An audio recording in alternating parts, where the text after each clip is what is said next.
Assalamualaikum warahmatullahi wabarakatuh. Perkenalkan, nama saya Amanda Irdiani dengan NIM 2310279 dari Program Studi Pendidikan Bisnis Universitas Pendidikan Indonesia. Saat ini saya sedang menjalankan praktik P3K di SMK Sangkuriang 1 Cimahi. Berikut adalah video ujian praktik P3K saya.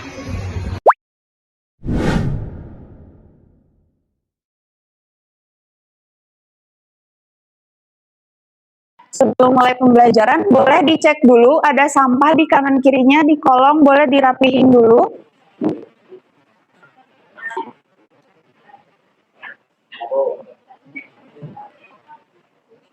Sudah, yang masih makan boleh dibuang dulu makanannya. Sudah? Oke, HP-nya boleh ditaruh dulu ya.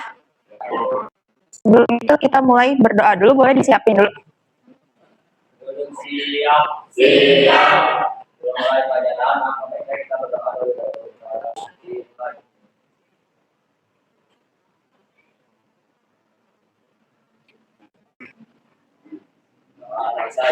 Jika beri salam. Assalamualaikum warahmatullahi wabarakatuh. Waalaikumsalam warahmatullahi wabarakatuh. Oke, Ibu izin absen dulu ya.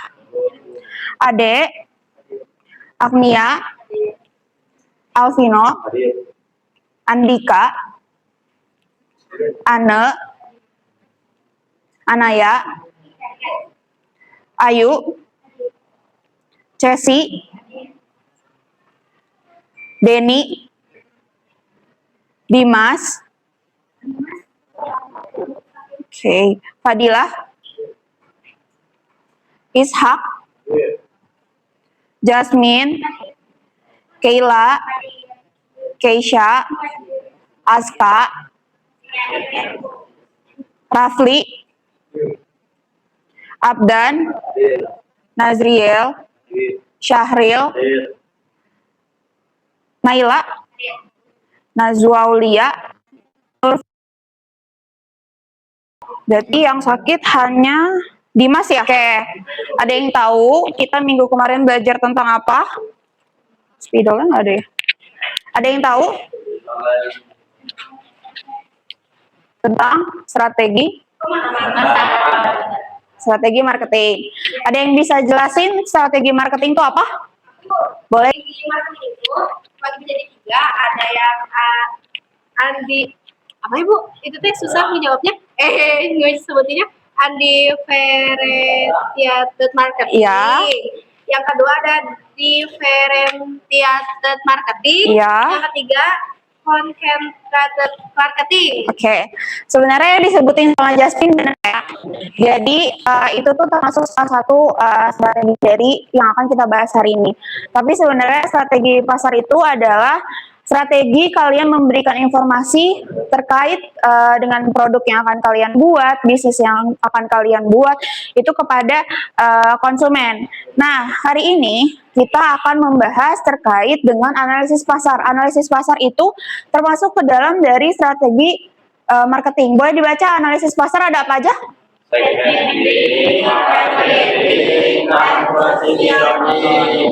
Ada yang tahu kenapa sih perlu analisis STP atau segmenting targeting positioning? Boleh, Sarah?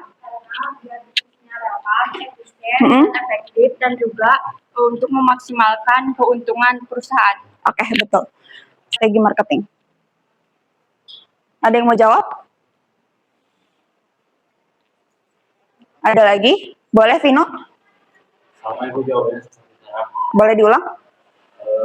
Agar efektif, efisien, dan juga tambahan dari aku agar kita itu bisa tepat dalam memahami konsumen dan pasarnya, Bu. Oke, betul. Good job. Jadi, analisis STP kenapa sih diperluin? Supaya kalian nggak salah target pasar. Supaya kalian tahu nih, konsumennya siapa, terus calon pembeli kalian tuh siapa. Terus habis itu, supaya kalian meminimalisir kebangkrutan. Pasti kalian kalau misalkan bikin bisnis, bikin produk, maunya untung besar kan? Ya, maunya untung besar. Jadi, diperlukanlah analisis STP ini supaya kalian bisa meminimalisir kebangkrutan atau kerugian. Selanjutnya, Ibu bakal ngejelasin dulu nih terkait dengan tujuan pembelajaran hari ini. Yang pertama, kalian bisa memahami konsep dasar. Jadi, Ibu harap kalian bisa ngejelasin nih, kenapa bisnis tuh perlu analisis pasar atau STP sebelum berjualan. Kedua, kalian bisa melakukan segmentasi, yaitu membagi pembeli ke beberapa kelompok sesuai dengan kriteria bisnis yang kalian buat. Kemudian menentukan target, siswa bisa memilih kelompok pembeli mana nih yang sekiranya memiliki potensi yang paling besar. Kemudian bisa merancang positioning. Di sini kalian dituntut kreativitasnya untuk membuat produk tersebut atau bisnis tersebut itu berbeda dengan kompetitor lainnya.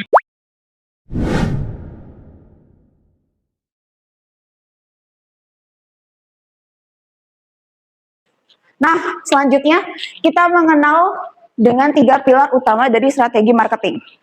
Itu yang pertama ada segmenting. Nah, segmenting itu apa? Membagi pasar yang luas dan beragam menjadi kelompok-kelompok kecil dan memiliki kebutuhan yang seragam. Contohnya, kalau misalkan baju anak kecil, segmen pasarnya siapa?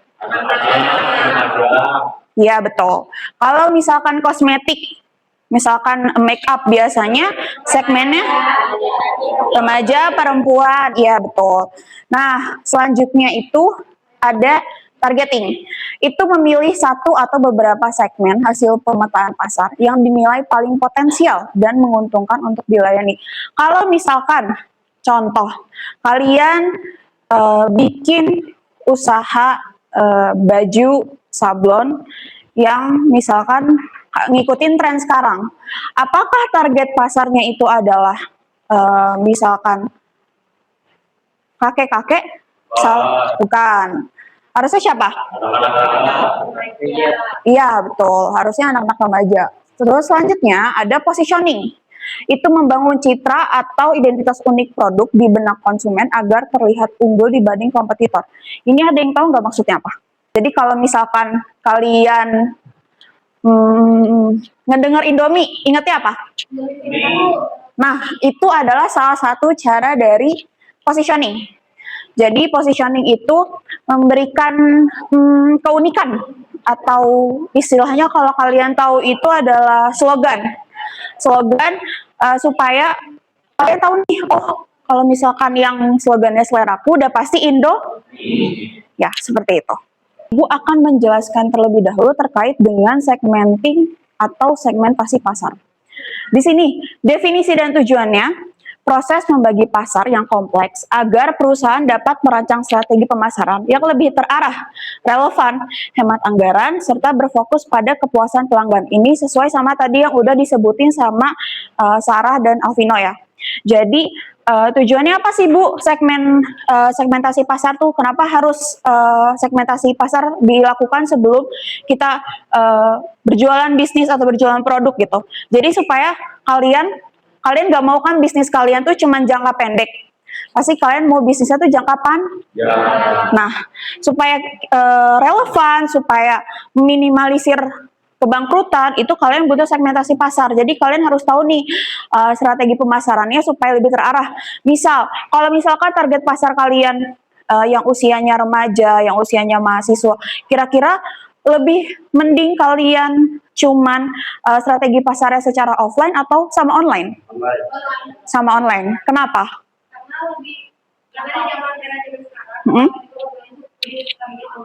Iya, betul. Iya, betul. Tapi kalau misalkan segmentasinya yang lanjut usia, lebih efektif offline, Bu.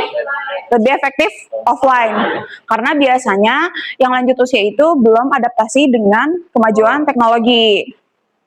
Nah, selanjutnya, ini ada syarat segmentasi yang efektif. Jadi, gimana sih Bu cara supaya segmentasinya tuh efektif, supaya segmentasinya tuh bisa bekerja dan bisa buat si bisnisnya itu jangka panjang.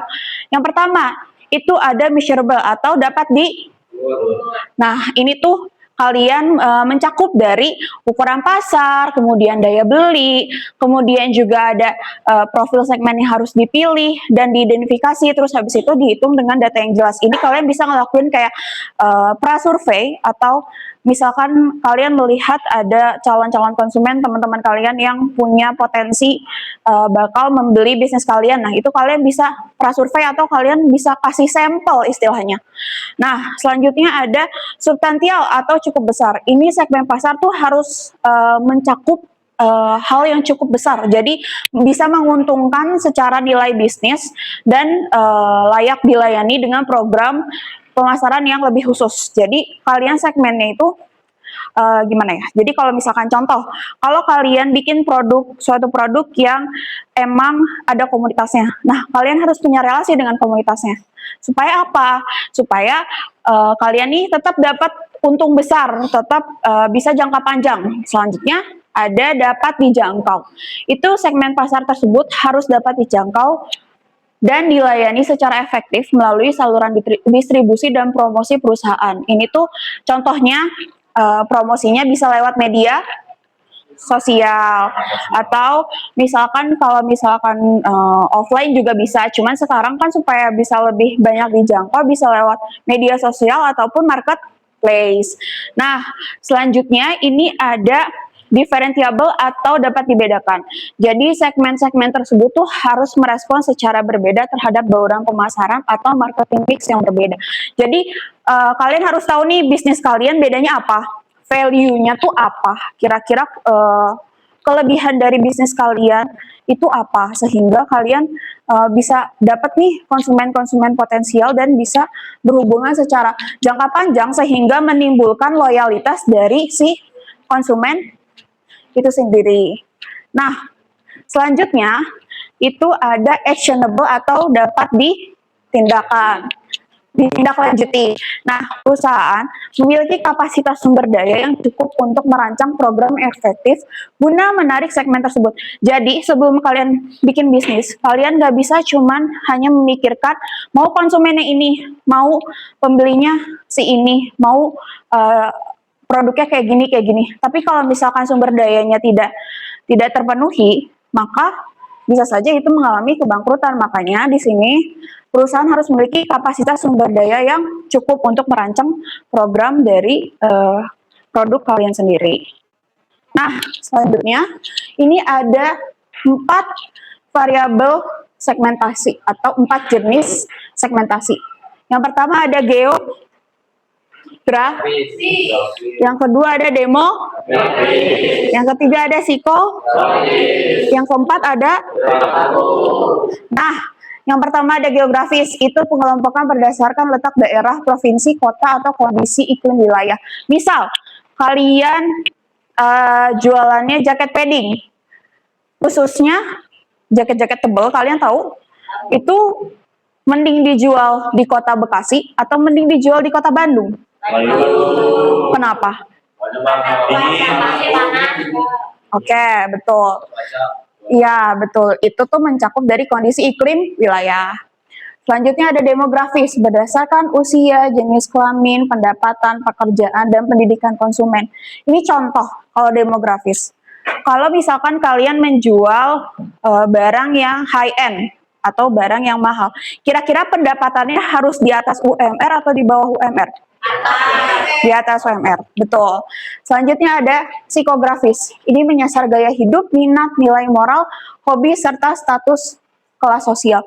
Misal, kalau misalkan kalian jualan sepatu lari, kira-kira psikografis dari konsumennya apa? Hobi lari, atlet lari, pelari, hobi olahraga, itu juga bisa. Selanjutnya ada perilaku. Ini berdasarkan respon loyalitas merek, manfaat yang dicari, dan tingkat pemakaian produk. Misal, ini contoh, seseorang yang siswa semester akhir, dia selalu membutuhkan kopi, misal selalu minum kopi itu 1 hari sekali. Jadi, kalian bisa nggak nawarin produk kalian yang berupa kopi itu ke mahasiswa akhir tersebut? Bisa. Oke.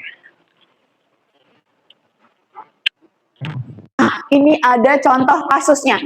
Itu ada es kopi susu. Siapa yang paling suka es kopi susu? Yang cowok nggak ada yang suka? Kopi hitam. Kopi hitam. Cowok suka kopi hitam. Jadi misal nih sebuah kedai membagi segmennya menjadi beberapa elemen. Ini ada 4. Yang pertama demografi. Kira-kira bener nggak kalau misalnya es kopi susu tuh lebih disukai sama remaja dan mahasiswa? Setuju. Berarti kalau misalkan anak kecil masuk nggak? Iya. Iya. Kalau misalkan di bawah umur bisa pakai frappuccino. Kalau misalkan kalian tahu. Selanjutnya ada geografi. Nah, ini kira-kira geografinya apa? Kalau misalkan kalian demografinya remaja dan mahasiswa, kira-kira jualnya di mana? Oke, betul. Dekat kampus. Ya, betul. Dekat kampus dan dekat sekolah. Iya.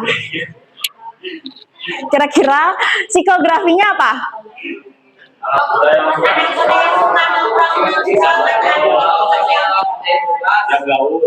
Yang gaul. Buat ya, yang suka OFC, betul. Iya, lagi skripsi. Selanjutnya perilakunya nih, remaja atau mahasiswa yang selalu boleh, atau misalkan remaja atau nah, betul adek, bisa di malam juga, nggak harus di siang hari. Misalkan yang suka beli kopi gitu. Nah, selanjutnya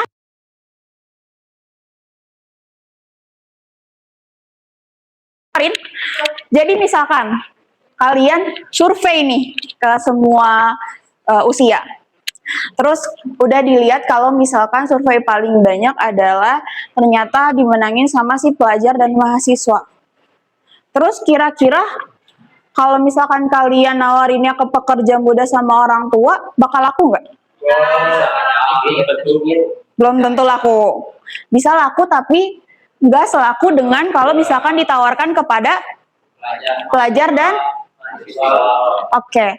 Nah, Ibu pengen tahu nih, ada yang bisa kasih contoh soal dari segmentasi, misalkan Untuk demografisnya, mungkin perempuan atau laki-laki usia 17 sampai 35 tahun, terus bisa mahasiswa juga, pekerja kantoran. Terus untuk geografisnya, fokus di area Cimahi atau area sekolah. iya, Terus untuk psikografisnya juga bisa prodi yang aktif di sosmed. jadi yang suka mukbang gitu-gitu ya. Terus Perilakunya remaja yang suka beli 1 sampai 2 kali dalam sebulan. 1 sampai 2 kali dalam sebulan. Oke, betul. Betul ya, tadi yang disebutin dengan teman kalian itu adalah salah satu contoh atau ide yang bisa dilakukan untuk menentukan segmentasi pasar. Selanjutnya ada kriteria evaluasi dari segmen pasar. Pertama, itu ada 3. Ukuran dan pertumbuhan. Kira-kira segmen pasar kalian ini memiliki potensi untuk berkembang lebih jauh secara profit atau enggak. Kalau misalkan cuman secara branding tapi tidak ada keuntungan, itu sama aja bohong. Jadi kalian harus ngukur nih, bisa nggak kira-kira berkembang secara profit. Kedua, daya tarik struktural. Bagaimana peta kompetisi atau ancaman dari kompetitor di segmen ini? Contoh, tadi kalian ada yang pengen buat tiramisu. Kira-kira kalau misalkan dari kompetitor lainnya, ancamannya apa? Misal kayak udah banyak Bu yang tiramisu, kira-kira bisa diganti apa ya? Misal mau pakainya maca, itu bisa dipakai tuh supaya kalian berbeda dari kompetitor lainnya. Terus selanjutnya ada kesesuaian bisnis. Apakah melayani target ini selaras dengan tujuan dan kapabilitas utama perusahaan atau enggak? Misal awalnya kalian bisnisnya itu F&B, terus tiba-tiba kalian maunya jualannya baju, kira-kira relevan nggak? Harusnya kalian berinovasinya di bagian makanan dan minuman harusnya. Jadi harus sesuai biar kalian bisa relevan. Nah, selanjutnya ada penargetan pasar atau target. Apa itu targeting? Bagaimana menentukan sasaran utama yang sesuai dengan kemampuan dan keterbatasan sumber daya bisnis yang akan kalian buat. Oke, sebelum ke pilihan strategi targeting, ada yang tahu tujuan dari targeting apa? Boleh, Arzel? Tujuan dari targeting, Mm-mm. yang satu itu memahami pasar lebih spesifik, kedua mengelompokkan konsumen berdasarkan kebutuhan, Mm-mm. ketiga mempermudah penentuan strategi. Oke, betul. Jadi target ini digunakan supaya bisnis itu lebih spesifik ya. Kalian bisa tahu, terus habis itu kalian bisa lebih paham nih terkait dengan dari analisis pasar kalian. Nah, di targeting ini ada 3 strategi. Yang pertama ada massal. Yang kedua ada yang ketiga ada Kalau massal menawarkan satu jenis produk ke seluruh pasar tanpa membeda-bedakan segmen. Contoh garam dapur atau semen standar. Kalian tahu lem mineral atau aqua?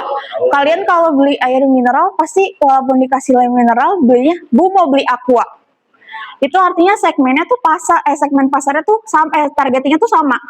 Jadi semua orang semua orang membutuhkan air mineral, betul gak? Nah, selanjutnya ada yang terdiferensiasi. Itu menargetkan beberapa segmen berbeda dengan varian produk yang disesuaikan. Contoh, Toyota Avanza versus Toyota Alphard. Nah, selanjutnya ini ada yang lebih spesifik. Itu fokus atau concentrated. Itu fokus melayani satu segmen pasar yang sangat spesifik atau khusus. Contohnya, produsen mobil sport mewah Bugatti. Atau kalian tahu misalkan Ferrari. Ferrari itu juga termasuk targetingnya ke targeting Oke, selanjutnya ini ada targeting fokus atau targeting yang lebih spesifik ya. Sebuah merek jam tangan meluncurkan seri rugged. Mereka tidak menargetkan semua pemilik HP. Targetnya cuman para pendaki gunung, tentara, dan atlet olahraga ekstrim. Jadi yang olahraganya ekstrim bisa pakai jam tangan ini. Namun dengan target yang terbatas namun spesifik, mereka bisa mematok harga yang lebih mahal. Kenapa? Karena fiturnya cuman dibutuhkan sama orang-orang tersebut. Cuman kelompok-kelompok tertentu saja. Nah, selanjutnya ada positioning. Ada yang bisa baca? Positioning adalah janji Merek kepada konsumen ini jawab alasan dasar mengapa produk dibeli dibanding pesaing. Tadi Ibu udah contohin. Positioning itu slow. Jadi kalau misalkan tadi Ibu bilang Indomie, slogannya? Nah, betul. Jadi ini tuh sama kalian membangun identitas atau membangun branding, membangun jati diri produk kalian. Jadi positioning itu adalah jawaban dari pertanyaan, kenapa sih saya harus beli produk kalian? Terus bahkan kayak kenapa bukan punya sebelah aja belinya? Kenapa harus produk kalian? Nah, di sini kalian harus menampilkan USP atau Unique Selling Proposition. Alasan unik apa sih yang ngebuat produk kalian atau bisnis kalian ini tuh beda dari kompetitor lainnya. Misal, contoh, jualnya adalah es kopi susu. Bu, tapi dua-duanya jualan es kopi susu, Bu. Yang satu misal es kopi susunya dicampur matcha. Yang satu es kopi susu aja. Pasti orang bakal lebih tertarik sama es kopi susu yang dicampur matcha. Karena Nah, itu salah satu contohnya. Selanjutnya ini ada strategi dari positioning produk. Strateginya atau manfaatnya, ini penjelasan singkatnya ya, memposisikan produk berdasarkan kelebihan fisik atau manfaat uniknya. Contohnya, teh Sariwangi, kehangatan teh berkualitas asli Indonesia. Ada yang tahu teh Sariwangi? Terus habis itu, ya betul, habis itu harga dan kualitas. Ini menawarkan nilai terbaik ekonomis atau kualitas premium mewah. Ada yang tahu iPhone? Kualitasnya sangat bagus, bukan? Harganya juga lumayan. Tapi dengan kualitas segitu, kira-kira worth it gak dengan harganya? Worth it. Selanjutnya, penggunaan. Ini menghubungkan produk dengan momen atau aktivitas spesifik. Contohnya, kalau misalkan kalian kalian habis lari, terus kalian dehidrasi, kira-kira butuh apa? Lebih enak minuman ion atau lebih enak minum air putih? Ion. Ion. Ada yang air putih? Ion. Ion. Ion. Air putih. Iya betul. Air putih enak, tapi kita juga butuh ion untuk mengganti cair. Nah, makanya ini di sini contohnya adalah Pocari Sweat. Selanjutnya dibanding pesaing nyata. Dibanding pesaing mengklaim keunggulan dibanding kompetitor utama secara khas. Ini ada contoh nih. Kalian tahu Oreo? Kalau misalkan Oreo, gimana? Ini Oreo nih. Slogannya gimana?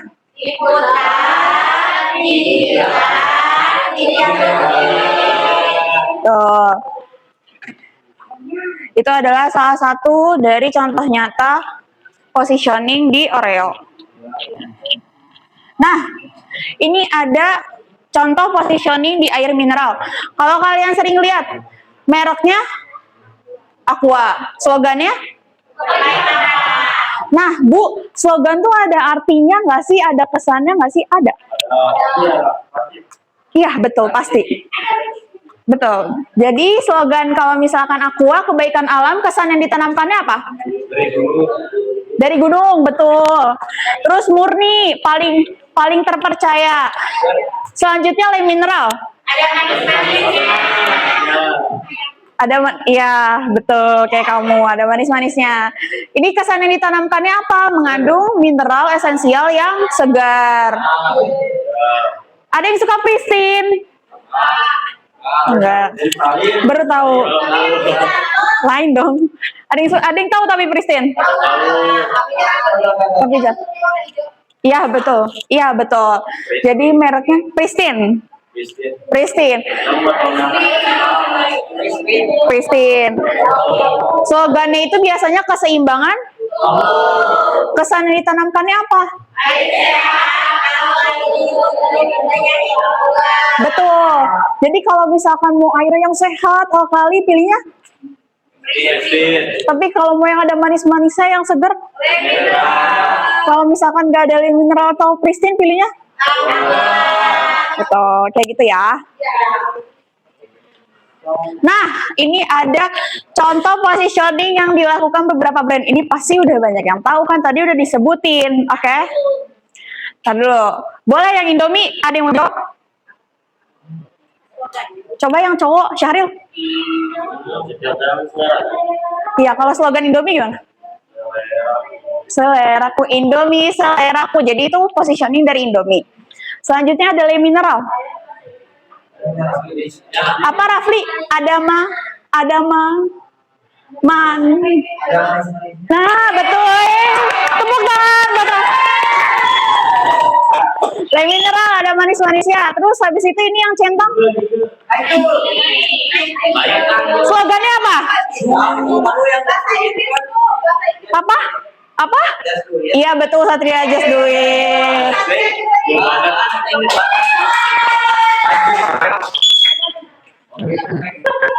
Nah, oke. Ibu jelasin sedikit ya. Ini ada dampak STP terhadap penjualan. Jadi kalau misalkan di zaman sekarang itu lebih bagus kalau misalkan analisis pasarnya itu tidak massal. Kalian tahu tidak massal? Jadi misal contoh, nggak ke semua orang tapi ke spesifik.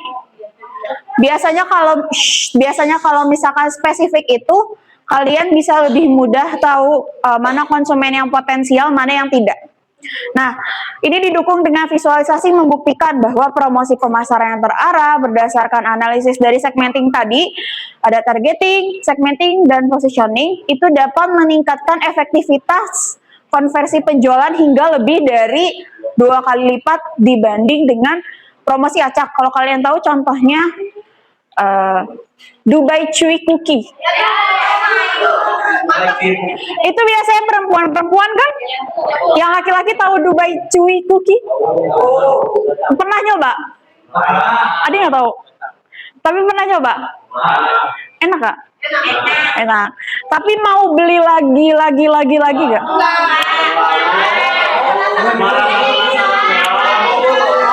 Cukup tahu aja. Sudah berakhir di sesi tanya jawab. Ada yang mau bertanya? Ada yang mau bertanya? Cukup? Udah paham? Jadi kepanjangan STP itu apa?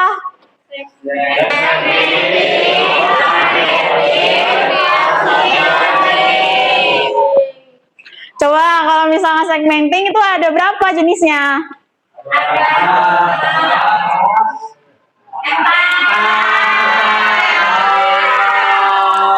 Ada demo, Demografi. geo, info, terus betul. Ini nggak ada yang mau nanya? Oke, selanjutnya Ibu akan ada kuis. Coba.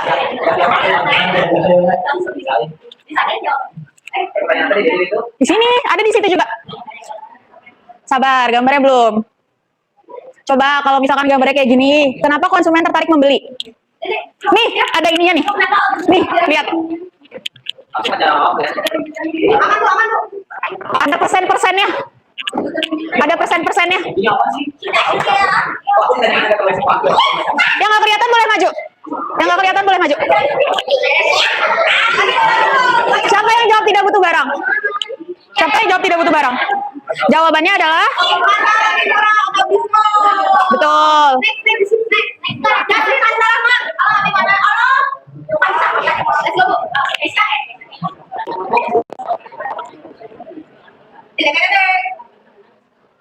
Coba karena apa? Merah, kuning, biru, hijau, ungu.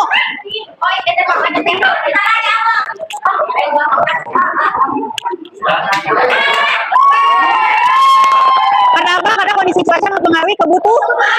Kalau misalkan cuacanya panas, mau makan es krim nggak? Kamu sebelah kalau panas-panas. Oke, Nazria masih memimpin ya. Aduh. Jika perusahaan memahami kebutuhan konsumen, maka kalau misalkan perusahaan nih bisa memahami kebutuhan konsumen, kira-kira benefitnya apa kalau misalkan perusahaannya bisa memahami konsumennya? Apa? Produknya nggak laku. Konsumennya nggak puas. Kamu nggak tahu memimpin. Oh yang ini benar semua, tapi yang masalah es krim kok ada yang salah ya? Error dulu. Thank you, next. Ih, Jasmine naik. Pokoknya cepat dijawabnya. Ya. Segmentasi pasar bertujuan. Up dan? Kalau jatuh istik. Nah, betul. Segmentasi pasar bertujuan untuk apa? Ayo. Mengurangi keuntungan. Mengurangi keuntungan.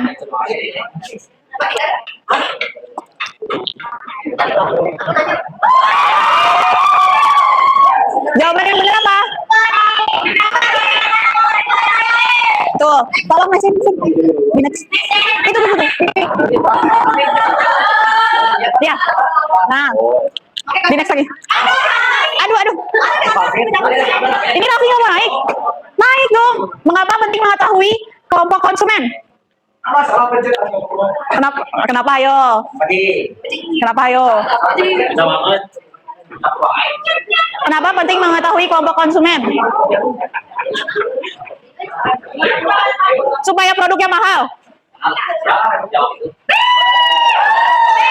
Ada yang salah pencet? Boleh di next. Selanjutnya, segmentasi pasar berdasarkan demografis merupakan segmentasi pasar berdasarkan. Ayo, tadi ada 4.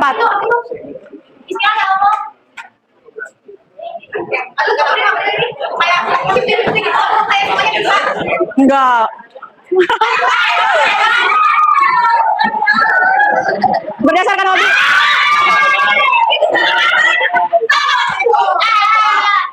Siapa yang jawab berdasarkan gaya hidup? Harusnya berdasarkan usia.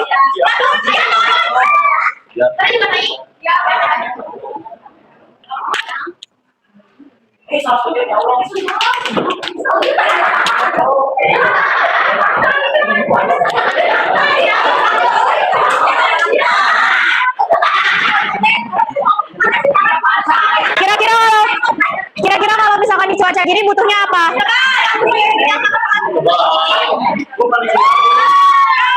Oh no. Oh, nggak bisa. Jawabannya jaket tuh.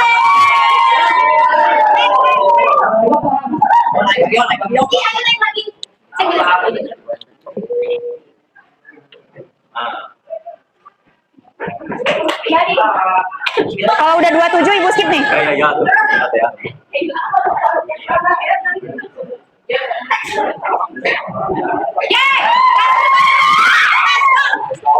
Next ya. Ana naik kok Ana. Selanjutnya gambar tersebut menunjukkan kebiasaan konsumen yaitu. Sok maju.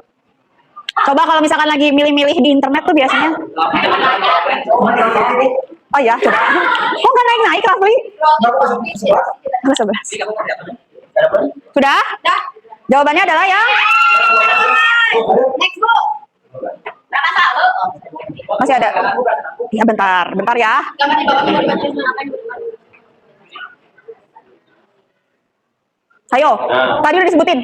Kalau misalkan orang Sepatu buku buku buat belajar. Baju main kasih. tuh sepatu olahraga betul.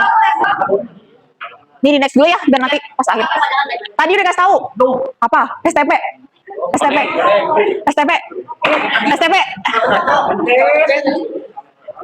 Pokoknya ada G-nya semua.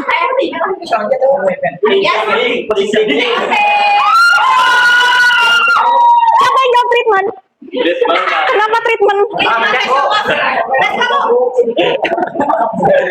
Selanjutnya. Tadi ada 4 kan? Demografis, geografis, psikografis, perilaku. Ayo. Udah dijawab belum, Rafli? Ayo kita lihat jawabannya apa nih? Enak. Siapa yang jawab hobi berlari? Tadi usia. Saya berkelopet. Nah, positioning slogan dari brand di bawah ini tadi yang disebutin Satria.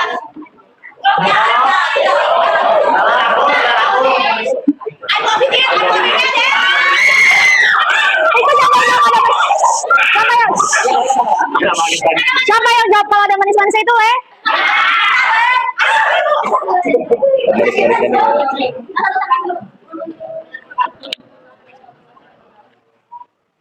Benar atau salah? Salah satu cara untuk menentukan strategi pasar adalah dengan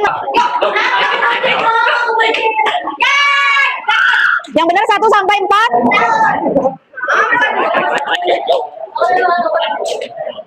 Nih, ayo, awas terkecoh.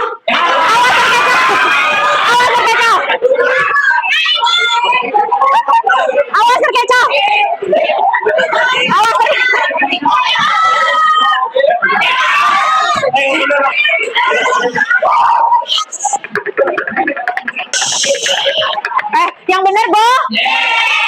Bukan O. Oh, jadi pasti di pangkalan.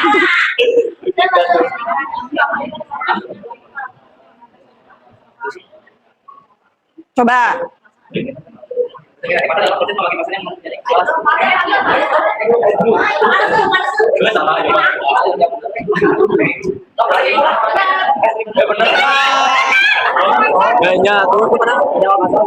Jawabannya benar. Coba tadi ibu nyebutin loh.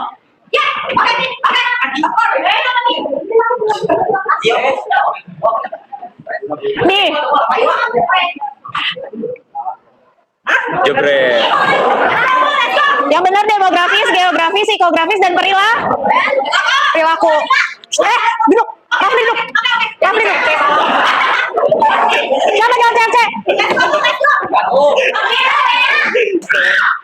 CFC dia.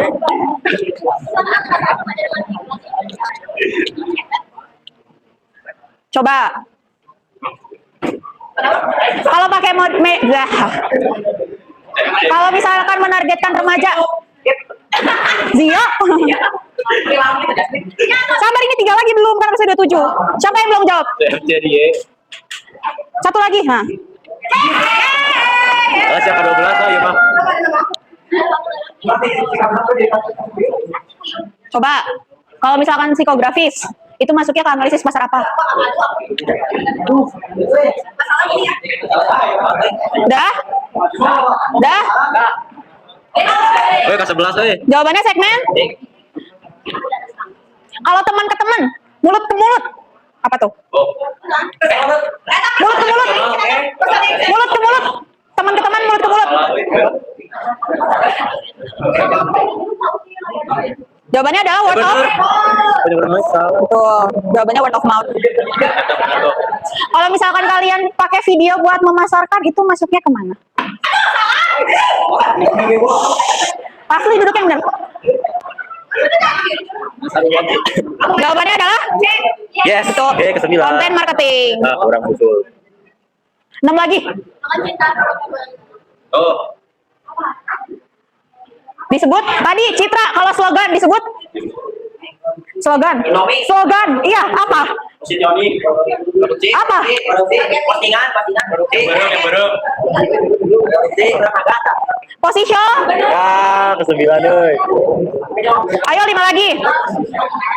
Contoh dari positioning. Itu ada tuh yang itu, Yang bareng. yang itu ada itu. Yang putih tuh. Soalnya tuh yang putih. Satu. Sabar, satu lagi siapa? Orang udah. Jawabannya ya, minuman sehat untuk belajar. Ayo 4 lagi.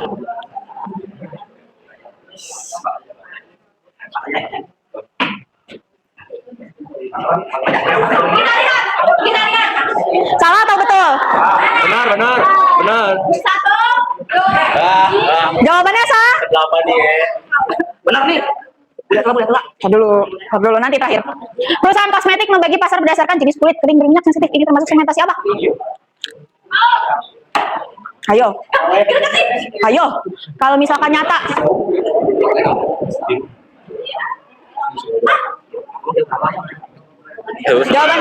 Jawabannya adalah perilaku. Jadi kalau misalkan kenyataannya itu adalah perilaku, tapi kalau misalkan isinya, kalau misalkan kegengsian yang gitu-gitu itu masuknya ke psikografis. Ayo 2 lagi.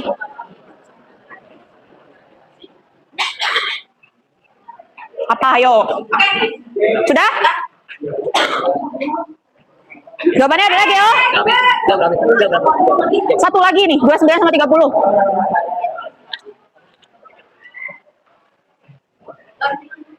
Satu lagi apa ya? Iya, masih ada 1 lagi. 26, 27. Jawabannya? 7 euy. Ampun. Agar pemasaran lebih fokus. Ini ya salah dia. Targeting adalah strategi untuk menempatkan citra keunikan dan nilai suatu produk atau merek di dalam benak konsumen. Ini salah atau betul? Ayo, kalau slogan masuknya tadi kemana?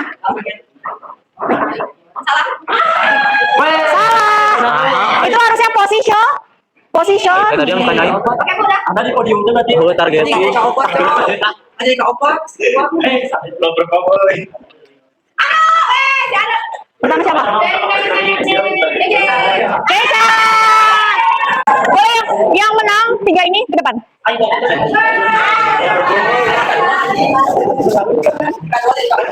Mana kamu?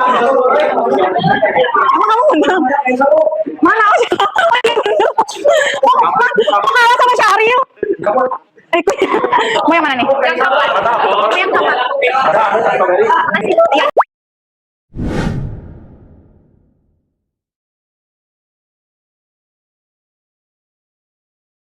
Oke, kesimpulannya jadi boleh duduk dulu. Boleh duduk, Abdan? Iya boleh. Zio boleh duduk? Iya boleh. Jasmine boleh duduk? Oke. Kesimpulan dari materi hari ini adalah kalau misalkan kalian mau bisnis, butuh nggak STP? Butuh nggak segmenting? Analisis pasarnya?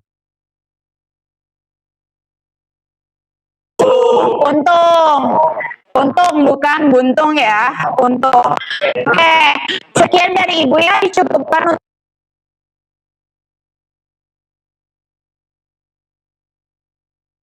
Assalamualaikum warahmatullahi wabarakatuh.